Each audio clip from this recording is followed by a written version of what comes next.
Coucou tout le monde, j'espère que vous allez bien. Aujourd'hui on se retrouve pour une vidéo un petit peu différente. Ça fait longtemps que j'ai pas fait ce type de vidéo. Je me suis dit que j'allais vous faire donc les essentiels de l'été vu que l'été approche à très grands pas et vous parler de mes indispensables, mes essentiels de cet été. Faites-moi penser, même si vous serez pas avec moi, mais faites-moi penser à vous montrer aussi les livres parce que du coup j'ai oublié de les sortir et là je viens juste d'y penser donc il faut que j'y pense. On va commencer par le soin puisque je n'ai qu'un seul produit à vous montrer. Faux, j'ai complètement oublié ma protection solaire donc je vous en parle juste après ce soin. Vraiment cet été mon indispensable je pense que ce sera l'huile de coco. Donc l'huile de coco, je l'aime beaucoup. Je l'utilisais avant au début quand je suis revenue au naturel. J'utilisais sur mes cheveux. Maintenant j'utilise moins parce que je préfère utiliser des beurres sur mes cheveux. Mais c'est une huile que j'aime beaucoup. La particularité de l'huile de coco c'est qu'elle a des molécules très petites. Donc qui peuvent pénétrer la fibre capillaire. Donc pour certaines personnes vous aurez peut-être la sensation si vous avez les cheveux très poreux qu'elle ne nourrit pas suffisamment vos cheveux parce que ça peut rentrer et ressortir. Naturellement sous 25 degrés, elle est solide et au-dessus de 25 degrés, à partir de 25 degrés, elle devient liquide, c'est sa température de fusion. En hiver, elle peut faire du coup un effet un peu beurre, puisqu'elle se resolidifie, mais par contre en été, c'est vraiment une huile. J'aime bien l'utiliser plutôt sur mon corps et mon visage en été, justement parce qu'elle devient liquide, donc je la trouve un peu plus facile à utiliser, plus pratique au quotidien. Je l'aime beaucoup parce que je trouve qu'elle adoucit beaucoup la peau, elle est super agréable parce qu'elle sent bon aussi, elle nourrit la peau. Donc comme je vous le disais, j'ai complètement oublié de vous présenter quand j'ai filmé la vidéo mes protections solaires parce que faut dire qu'il fait pas très beau en ce moment, mais espérons que le soleil revienne un jour, on l'espère, pour l'été ce serait sympa. Ici j'ai l'huile haute protection SPF 30, hyper agréable à appliquer parce que c'est un spray, c'est une huile, j'aime beaucoup les huiles sur mon corps, mais parfois quand j'ai pas envie d'avoir quelque chose de trop gras, je préfère utiliser les crèmes, et donc là j'ai la crème très haute protection émulsion en 50+. Typiquement ça je pourrais plutôt l'utiliser sur le visage ou alors l'utiliser sur le corps quand j'ai pas envie d'appliquer de l'huile. Au niveau make-up, pour moi ce qui est indispensable l'été c'est une base de maquillage matifiante. Déjà en général toute l'année c'est indispensable parce que j'ai tendance à briller. J'ai la peau mixte à grasse donc je brille facilement. Et surtout en été je brille beaucoup. J'ai deux bases, j'ai la base couleur caramel que vous avez vu dans plein de tutos cette année. Et je me suis procuré la base matifiante de Make Up Forever que j'ai déjà utilisée pour maquiller d'autres personnes mais je l'avais pas vraiment testée sur moi donc je suis en train de la tester sur moi en ce moment. Les deux sont bien, je suis en train vraiment de faire la comparaison, de faire le test pousser pour voir celle que je préfère et je vous en reparlerai dans une vidéo make-up. Il faut aussi bien poudrer le maquillage donc j'ai ma poudre de Cilice d'Aromazone. J'ai rencontré Théa, je sais plus ton nom de sa chaîne, c'est Théa... bref, en tout cas elle est très sympa et elle m'a dit qu'elle utilisait la poudre de riz, donc à tester aussi la poudre de riz, je sais pas, pour matifier si vous cherchez un produit naturel. Je pense qu'une fois que j'aurai terminé ma poudre de silice, je testerai... Oups. Une fois que j'aurai terminé ma poudre de silice, je testerai la poudre de riz. Voilà. Autre essentiel make-up, les rouges à lèvres Urban Decay. Donc j'en porte un là, c'est le Jawbreaker. Méga mat, il est bien mat, effectivement. Ce qui est top, c'est qu'il est mat, mais il reste hyper agréable à appliquer. Et j'ai également la teinte Firebird, qui est un rose avec des petits reflets bleutés, hyper joli. Fait un petit effet aussi violet, donc j'adore le violet, c'est ma couleur préférée en général. Et j'aime beaucoup le porter en rouge à lèvres. Donc voilà, ces deux-là sont hyper beaux. Et ce sont des nouveautés de chez Urban Decay, puisqu'ils ont sorti 100 teintes de rouge à lèvres, ce qui est absolument énorme. Au niveau mode, il y a deux types de vêtements que j'aime trop porter en ce moment. Donc déjà les t-shirts avec les manches un petit peu longues comme celui que j'ai là. Et également les t-shirts robes comme ça. Donc ces deux-là viennent de chez Bershka. Donc ils sont super longs. Comme vous le savez, je travaille à la maison, donc j'aime bien porter ce type de vêtements parce que j'ai l'impression d'être en pyjama. D'ailleurs, ça pourrait être un pyjama, mais ce n'est pas mon pyjama. Je trouve ça tellement confortable. Depuis, on va dire 2 ans, j'en porte en été. C'est des tops en crochet, comme ceci. Donc généralement, je mets un petit crop top brassière en dessous. Celui-ci, c'est mon dernier. Celui-là vient de chez Missguided. Évidemment, encore un petit peu de rosé, un petit peu de nude rosé.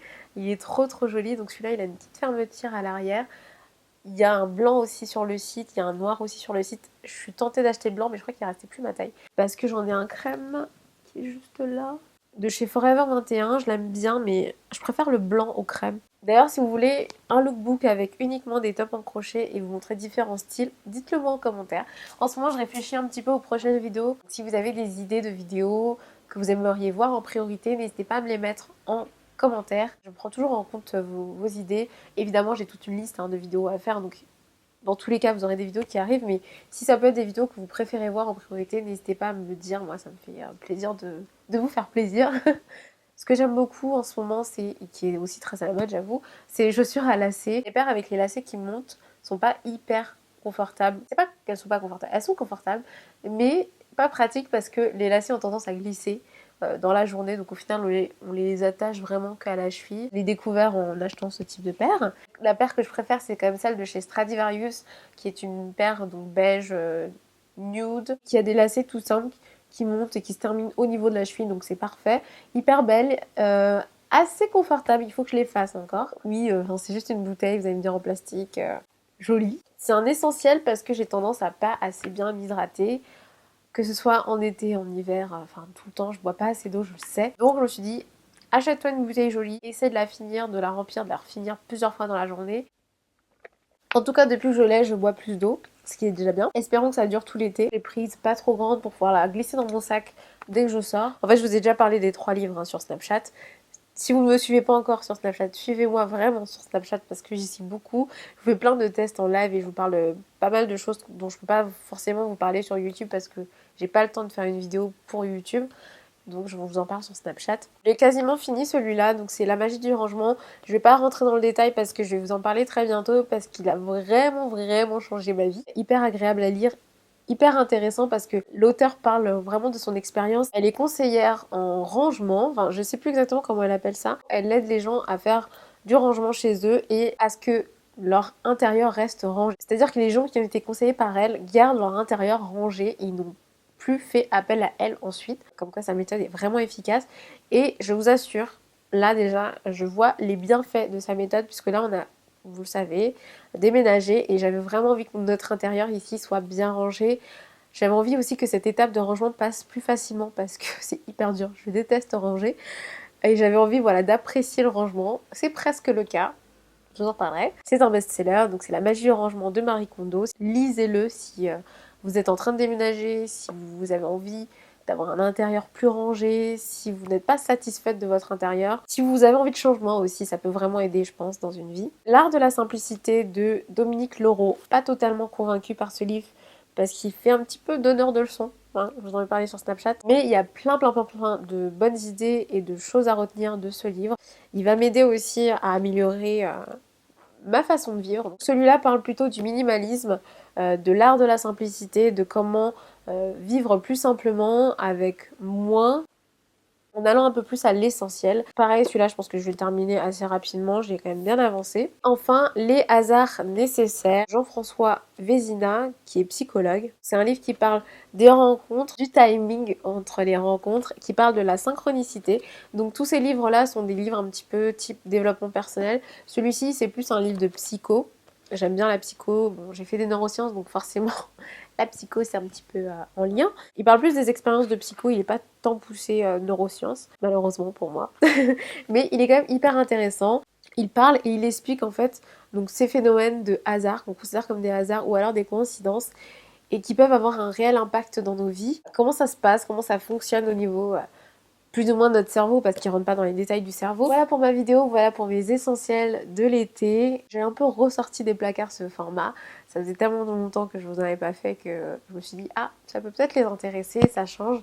Et puis comme je ne fais plus trop de vidéos favoris, je n'en fais plus même, de vidéos favoris du mois parce que je trouve ça un peu trop répétitif, un peu trop contraignant parce qu'il faut le faire tous les mois, etc. J'aime pas quand il y a trop de contraintes.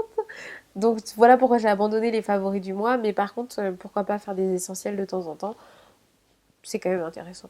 Donc voilà pour cette vidéo, j'espère que vous a plu. Si c'est le cas, n'oubliez pas de liker comme d'habitude, de vous abonner à ma chaîne YouTube si ce n'est pas encore fait pour continuer à regarder mes vidéos. Dites-moi en commentaire quels sont vos essentiels pour cet été et n'hésitez pas à partager pour faire découvrir cette vidéo à d'autres personnes, ça pourra les intéresser. Je vous fais plein de bisous, j'arrive plus à parler et je vous dis à très bientôt pour une prochaine vidéo.